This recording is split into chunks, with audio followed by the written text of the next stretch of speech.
Disparu le 8 juillet 2023, le petit Émile reste introuvable. Les enquêteurs ont centré leurs recherches, les 17 et 18 octobre, autour du domicile d'un adolescent de 16 ans qui conduit des tracteurs de façon dangereuse. L'enquête prend une ampleur nouvelle. Disparu le samedi 8 juillet 2023, le petit Émile, 2 ans et demi, est toujours recherché. Les forces de l'ordre se tournent désormais, massivement vers une mère et son fils de 16 ou 18 ans. Il possède une exploitation agricole dans un lieu isolé du Vernet, qui se situe à 4 km du hameau du Haut-Vernet, et le jeune garçon est connu dans la région pour sa façon très particulière de conduire les tracteurs, jugée dangereuse par de nombreux habitants. Habitué des excès de vitesse et des sorties de route, il pourrait être à l'origine de l'accident agricole qui avait été évoqué plus tôt dans la semaine.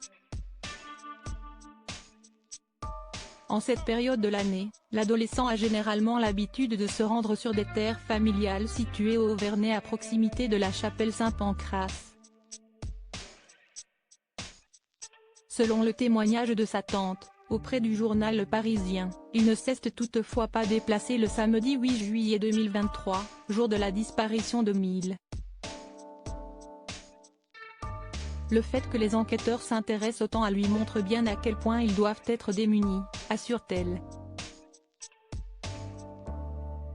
Nous, on sait bien qu'il n'y est pour rien, il n'était même pas au Haut-Vernet ce jour-là. Son emploi du temps reste, cela dit, encore entouré de zones d'ombre.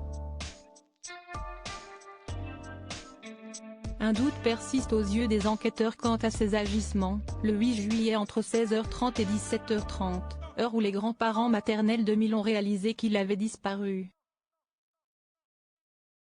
Pour l'heure, aucun élément ne viendrait démontrer l'existence d'un lien entre ces deux personnes et la disparition d'Émile, rapporte Le Parisien.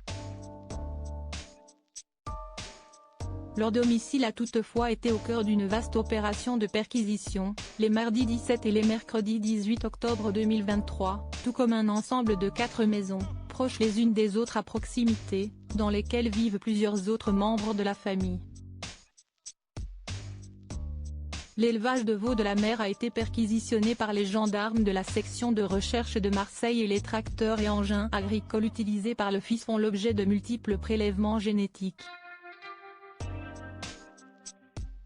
Du matériel informatique, des téléphones ont été saisis et les champs qui entourent la ferme ont été inspectés par des chiens spécialisés dans la recherche de cadavres. Les enquêteurs espèrent trouver un élément matériel ou une trace ADN de l'enfant.